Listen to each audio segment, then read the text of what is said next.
Hey, shalom, shalom. First off, I want to give all praises, all honor, and glory to Yahweh by Hashem, Yahweh Shai, by Hashem Rakakadash, double honors to the apostles and the elders of Great Millstone, who rule and teach well, who also taught us this 100% truth.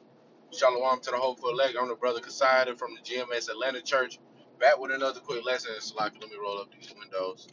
All right, back with another quick lesson, man. And going into this lesson, man, is pretty much pertaining to the end of the scripture around Ecclesiastes, man. And I'm gonna read the scripture real quick. It says, "Better is Ecclesiastes 7:8. It says, "Better is the end of a thing than the beginning thereof, and the patient in spirit."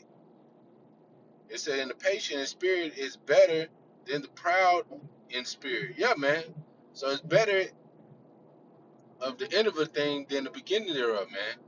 And hey, man, it's bad. It, that what that ultimately represent, through the spirit is we're at the end of our captivity, man. We're at the end of Esau's rulership. You know, we're at the end of going through this hell, man. We're at the end of all this. That's why the scripture said, "Better the end of a thing than the beginning thereof." You know, so Esau is at the beginning of going into his I want to say his downfall, man. He's at the beginning of his at the end of his kingdom.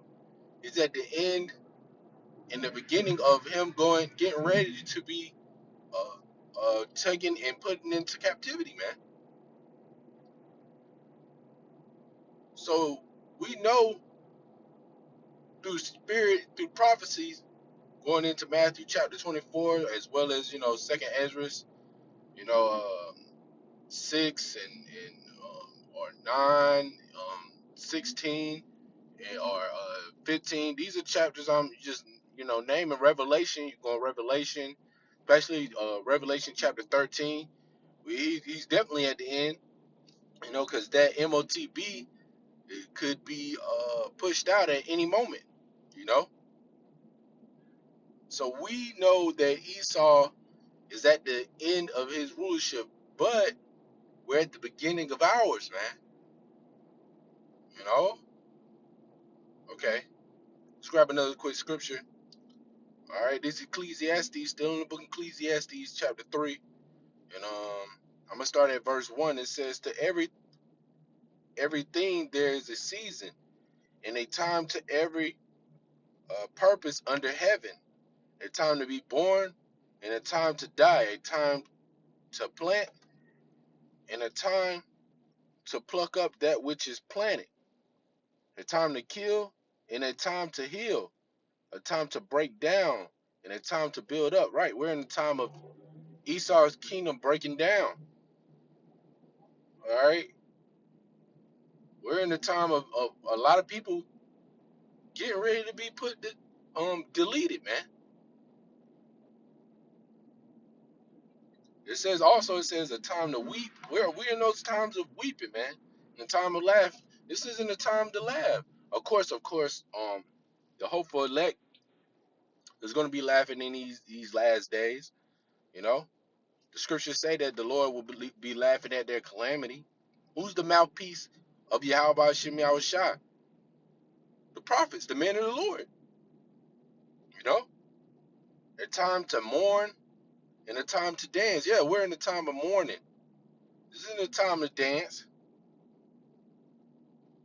This is the time for you people to be mourning. And the Lord is going to force you people to mourn.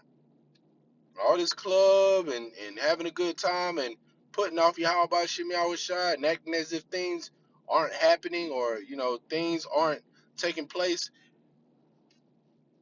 The Lord is going to force you people to be humbled and cry.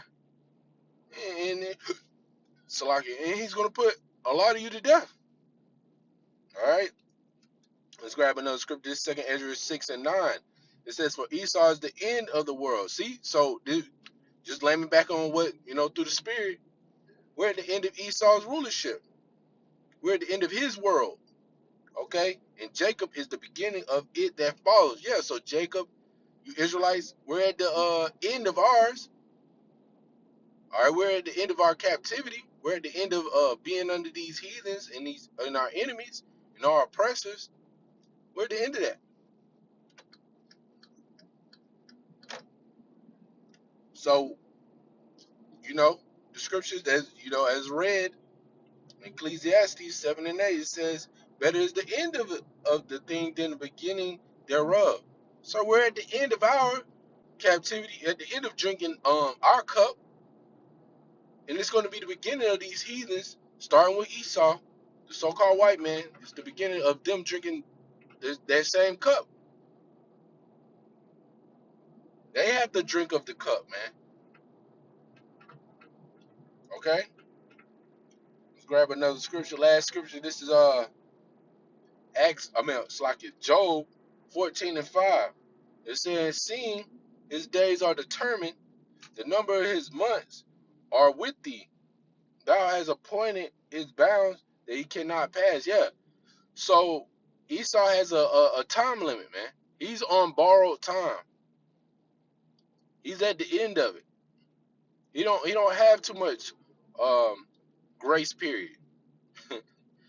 When you have a bill, you have a grace period, like Verizon or with these other companies, they give you a grace period, man, to pay your bill.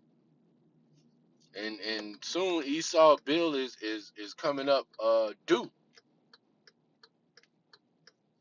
Eventually he has to pay his what he done in Babylon the Great, aka America, as well as to the Israelites.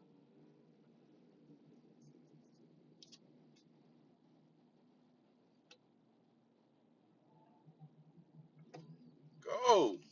It's like you. I mean, there's Atlanta traffic. But yeah, Esau has to pay what he owed.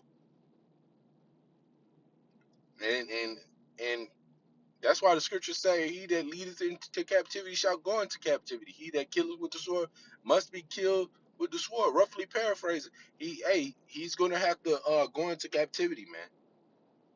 He's gonna have to pay due what what he owe us.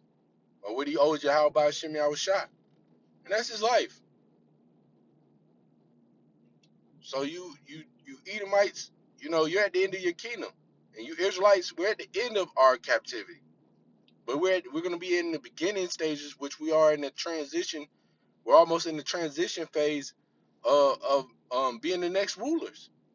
Matter of fact, we are in the transition phase by getting these coming back to Yahweh Shem Yahushua. These are the beginning or the time of healing. This is the time of healing for you Israelites. The Lord is plucking up these he's going to start plucking these jakes, these individuals that's not sincere about this truth, isn't wholeheartedly about this truth. He's going to start weeding individuals out, as well as going to start, tearing through the wheats and tares. Those who aren't Israelites, who look like Israelites, the Lord is about to put in some work. All this is the spiritual and signs of the end of Esau's kingdom and the beginning of ours. You Israelites, which consist of Native Americans, like